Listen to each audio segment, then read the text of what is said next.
الحمد لله نحمده ونستعينه ونستغفره ونعوذ بالله من شرور أنفسنا ومن سيئات أعمالنا من يهده الله فلا مضل له ومن يضلل فلا هادي له وأشهد أن لا إله إلا الله وحده لا شريك له وأشهد أن محمدًا عبده ورسوله اللهم صل على محمد وعلى آل محمد كما صليت على إبراهيم وعلى آل إبراهيم إنك حميد مجيد اللهم بارك على محمد وعلى آل محمد كما باركت على إبراهيم وعلى آل إبراهيم في العالمين إنك حميد مجيد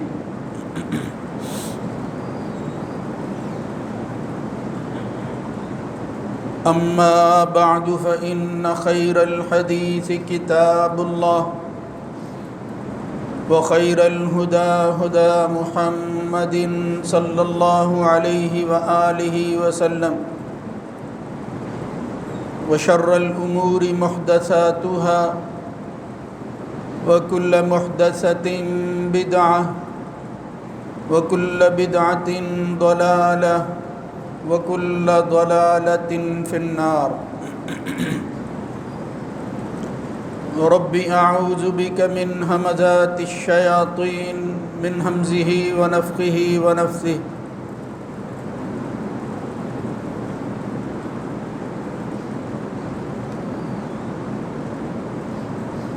يا أيها الذين آمنوا اتقوا الله حق تقاته ولا تموتن إلا وأنتم مسلمون يا أيها الناس اتقوا ربكم الذي خلقكم من نفس واحدة وخلق منها زوجها وبث منهما رجالا كثيرا ونساء واتقوا الله الذي تساءلون به والأرحام إن الله كان عليكم رقيبا يا أيها الذين آمنوا اتقوا الله وقولوا قولا سديدا يصلح لكم أعمالكم ويغفر لكم ذنوبكم ومن يطع الله ورسوله فقد فاز فوزا عظيما رب اشرح لي صدري ويسر لي أمري واحلل عقدة من لساني يفقهوا قولي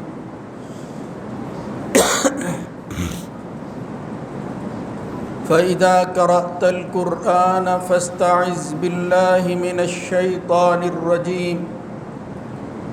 إنه ليس له سلطان على الذين آمنوا وعلى ربهم يتوكلون إنما سلطانه على الذين يتولونه والذين هم به مشركون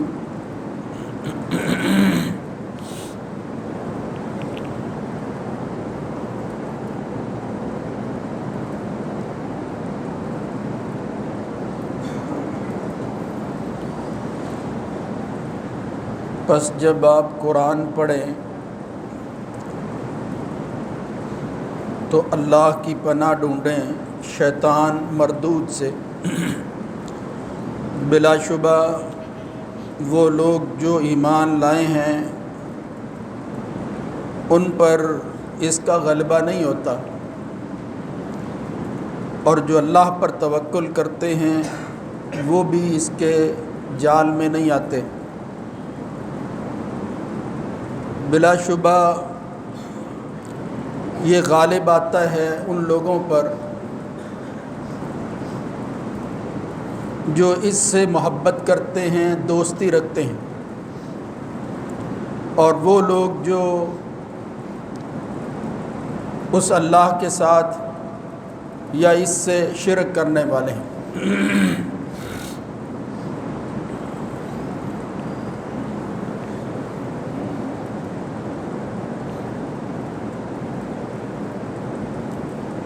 اللہ رب العزت کی حمد و ثنا کے بعد درود و سلام سید الرسل سید ولد آدم خاتم النبیین جناب محمد الرسول اللہ صلی اللہ علیہ وآلہ وسلم کی ذات گرامی پر۔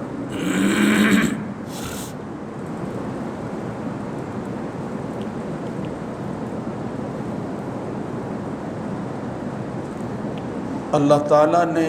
اس جہان میں جو مخلوقات پیدا کی ہیں ان میں سے ایک مخلوق جن ہے، اور یہ انسانوں کی طرح مکلف مخلوق ہے، یعنی ان پر بھی شریعت کے احکامات عائد ہوتے ہیں۔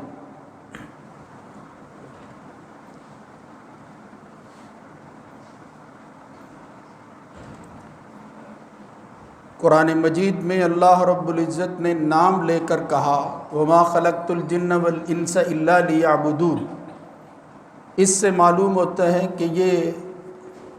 انس و جن اللہ کی بندگی کے پابند ہیں۔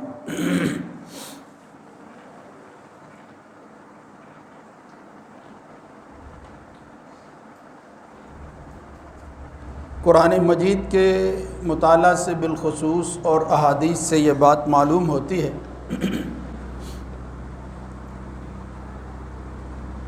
کہ جن و انس میں سے جب کوئی سرکشی پر اترتا ہے، حدود پھلانگ کر اس بندگی کی مخالفت کرتا ہے تو اس کو شیطان کہا جاتا ہے۔ قرآن مجید میں یہ لفظ شیطان کئی جگہ پر استعمال ہوا ہے، اور اس کی نسبت جنوں کے ساتھ ہی نہیں ہے بلکہ انسانوں کے ساتھ بھی۔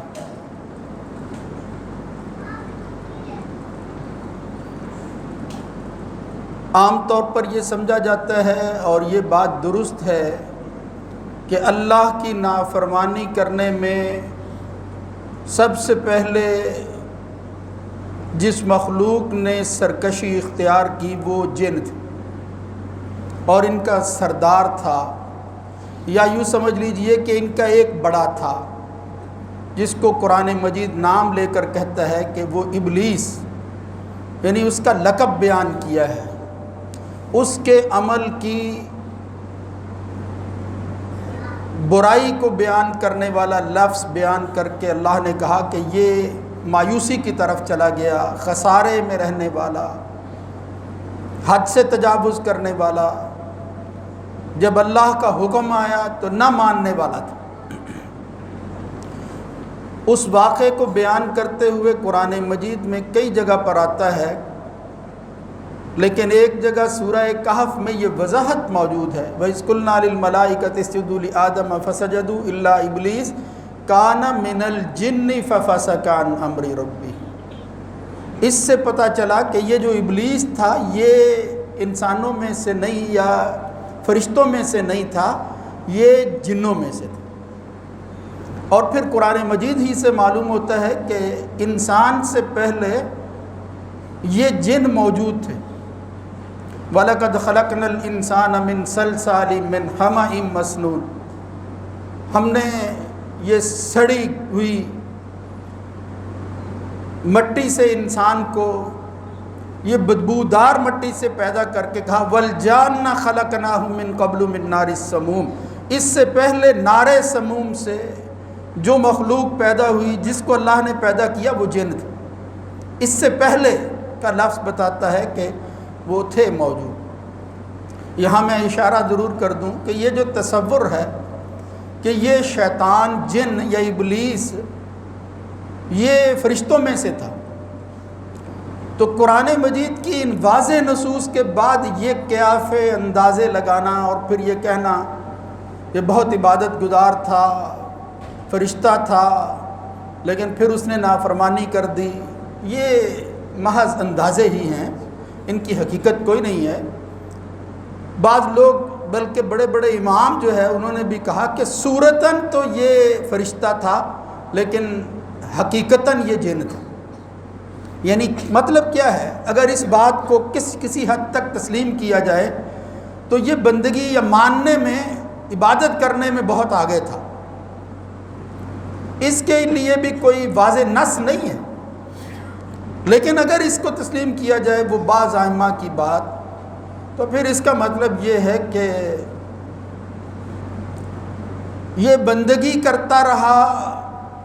اور پھر فرشتوں جیسی حرکات تھی اس کی، ماننے میں وہ ان سے کم نہیں تھا، تو یہ محض صورتاً تھا۔ قرآن مجید سے جو واقعہ مشہور ہے کہ جب اللہ کا حکم ہوا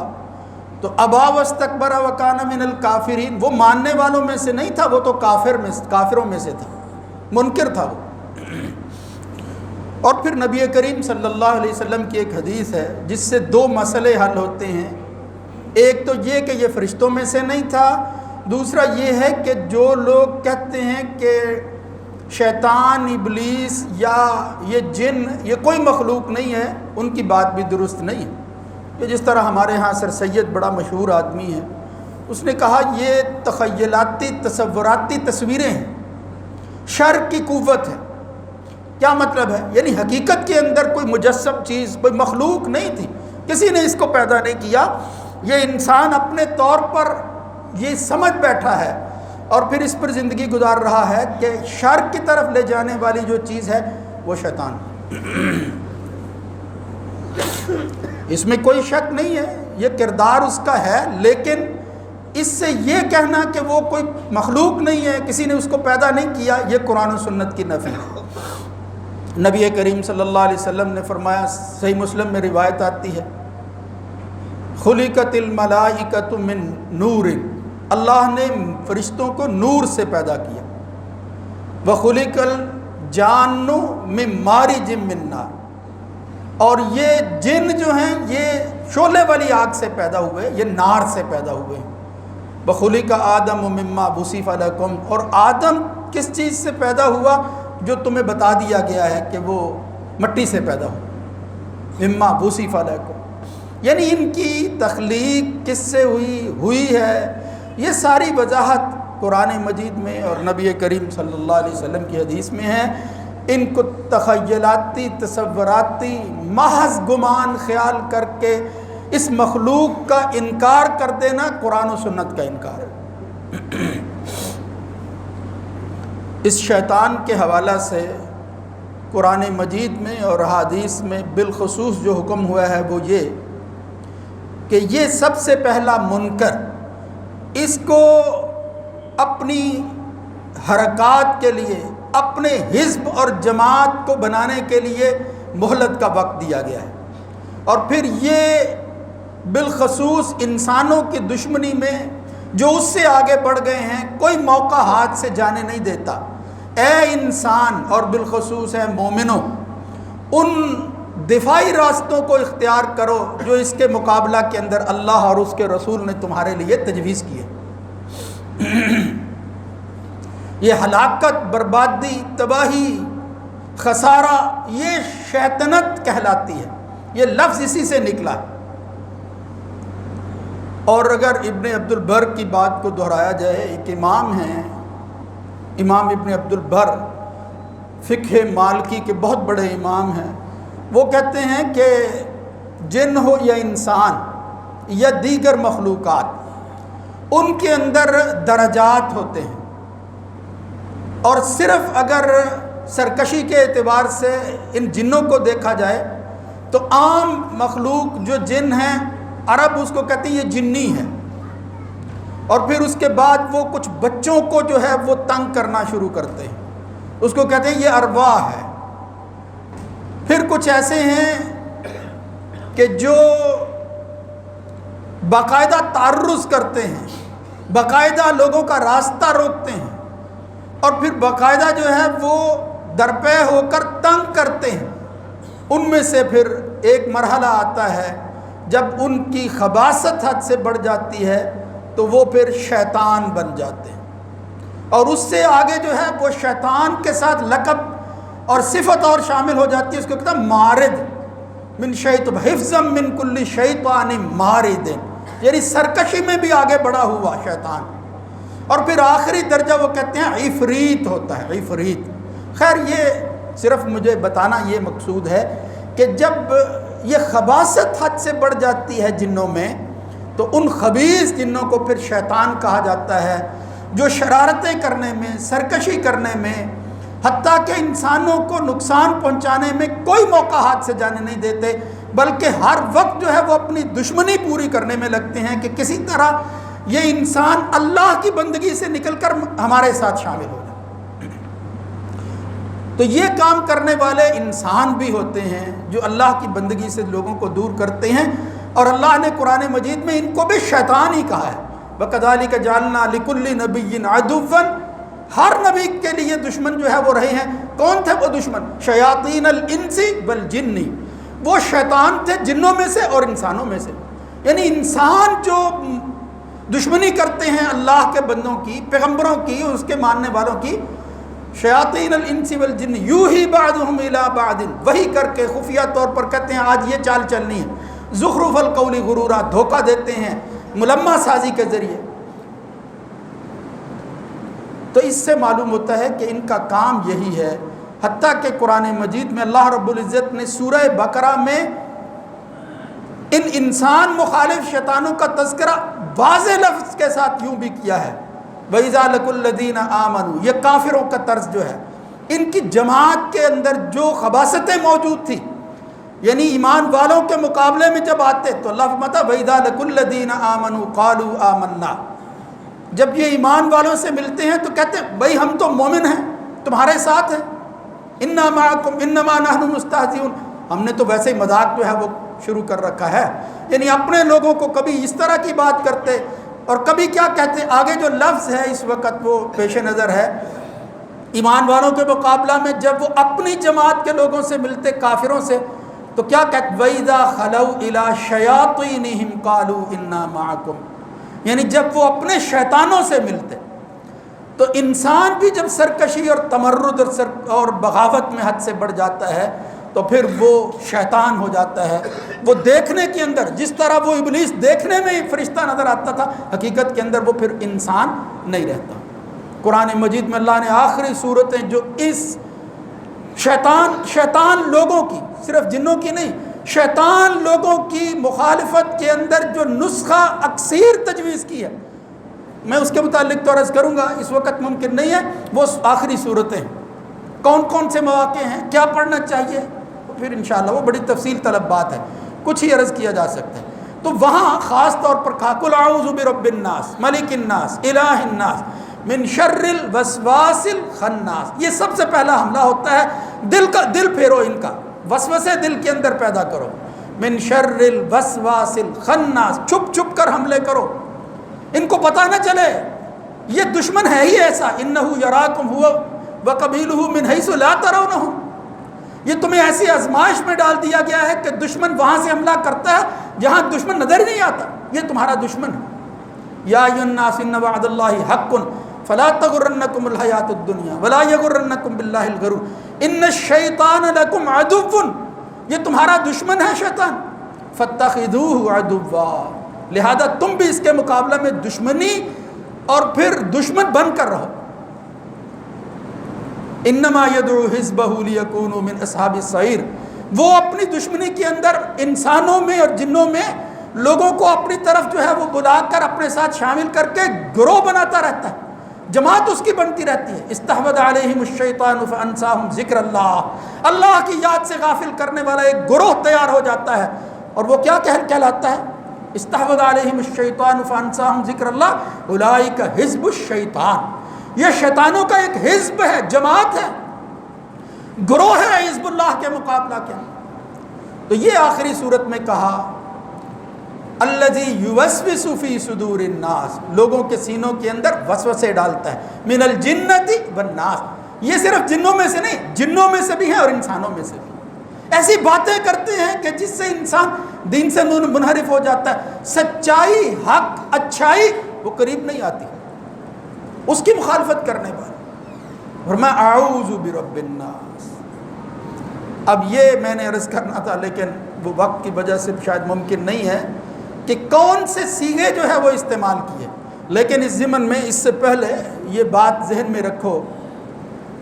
کہ اللہ رب العزت نے اس شیطان کے مقابلہ کے اندر محمد الرسول اللہ صلی اللہ علیہ وسلم نے جس طرح جماعت تیار کر کے حزب اللہ جو ہے وہ ان کو وجود بخشا, وہ جماعت تیار ہو گئی. پھر ان میں اللہ رب العزت نے یہ صلاحیتیں دے دی تھی کہ یہاں تو شیطان انسان کو ورغلاتا ہے. جس طرح کہ ایک حدیث کے اندر آتا ہے کہ جب انسان مسجد میں آتا ہے تو وہ مسجد میں داخل ہونے والا شخص جو ہے اس کو پناہ لے کر اللہ کی پناہ ڈھونڈتے ہوئے اس شیطان کے شر سے بچتے ہوئے مسجد میں آنا چاہیے, اور وہاں وہ لفظ کلمہ استعمال کرنا چاہیے, اعوذ باللہ العظیم وبوجہہ الکریم وسلطانہ القدیم من الشیطان الرجیم. یعنی اللہ کی صفات کو بیان کرتے ہوئے شیطان مردود شر سے پناہ مانگو. یا اللہ تو ان خوبیوں اور خصائص کا حامل ہے, تیرے مقابلہ کے اندر کوئی اور مخلوق نہیں ہے جو مجھے اس بدبخت سے, اس شریر سے بچا سکے, اس مردود شیطان سے. اللہ کے گھر کے اندر بھی یہ حملہ آور ہوتا ہے, اگر کوئی بچا سکتا ہے اور تیری بندگی کو خالص بنا سکتا ہے تو وہ تو ہی ہے, تیرے علاوہ کوئی نہیں. اعوذ باللہ العظیم وبوجہہ الکریم وسلطانہ القدیم من الشیطان الرجیم. رات کو نماز پڑھتے محمد الرسول اللہ صلی اللہ علیہ وسلم تو یہی کہتے اللہ اکبر کبیرہ, اللہ اکبر کبیرہ, اللہ اکبر کبیرہ, الحمدللہ کثیرہ, الحمدللہ کثیرہ, الحمدللہ کثیرہ وسبحان اللہ بکرۃ وآصیلہ. 3 دفعہ حضور یہ کلمات پڑھتے. یعنی عام طور پر ہم تو سبحانک اللہم وبحمدک ہی پڑھتے ہیں, لیکن حدیث کے اندر اور بھی دعائیں آتی ہیں. جس طرح یہ کلمات جو ہیں ان کو 3 بار پڑھتے رات میں, خاص طور پر جب نماز پڑھتے. اور پھر ساتھ ہی جو بات اس وقت ہمارے پیش نظر ہے وہ کہ نبی کریم صلی اللہ علیہ وسلم کہتے اعوذ باللہ من الشیطان من نفخہ ونفثہ وحمزہ. یعنی یہ دعا پڑھتے نبی کریم صلی اللہ علیہ وسلم. تو یہ شیطان مردود سے پناہ کے لیے جو صیغے, جو الفاظ احادیث کے اندر آتے ہیں ان میں سے ایک جو میں نے پہلے عرض کیا اعوذ باللہ العظیم وبوجہہ الکریم. اور اسی طرح یہ شیطانی اتنا سا لفظ بول کر پھر آگے من نفخہ ونفثہ وحمزہ, یہ ترتیب جو ہے وہ کوئی بھی رکھی جا سکتی. یعنی اس کے شر سے, اس کے کبر سے, اس کے شعری انداز سے, یہ ورغلانے کے مختلف طریقے ہیں. یا اللہ مجھے سب سے بچا کر رکھ. اور پھر ایک حدیث کے اندر جو ہے وہ عام لفظ آتے ہیں جس سے یہ معلوم ہوتا ہے کہ کم از کم پناہ ڈھونڈنے کے لیے بندے کو یہ الفاظ ضرور کہنے چاہیے اگر زیادہ الفاظ موجود نہ ہوں. حضرت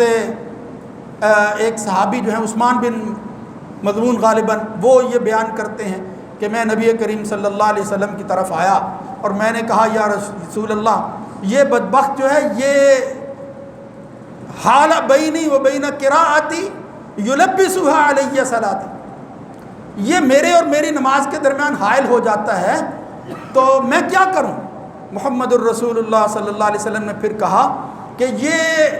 جنوں کی جو سرکشی والے جن ہیں ان کی جو قسمیں ہیں, پھر یہ آگے کئی نام ہیں ان کے, یہ شیطان جو ہیں ان کے پھر کئی گروہ ہیں, اپنا اپنا کام کرتے ہیں. یہ جو نماز کے اندر بندے کی قرات اور نماز کے اور بندے کے درمیان حائل ہو جاتے ہیں, رسول اللہ صلی اللہ علیہ وسلم نے فرمایا ذاک شیطان یقال له خنزب, یہ خنزب نام کا ایک شیطان ہے. فَإِذَا أَحْسَسْتَهُ فَتَعَوَّذْ بِاللَّهِ, جب تو اس کو محسوس کرے تو فوراً اللہ کی پناہ ڈھونڈا کر, ورنہ یہ تیری نماز ہی خراب کر دے گا.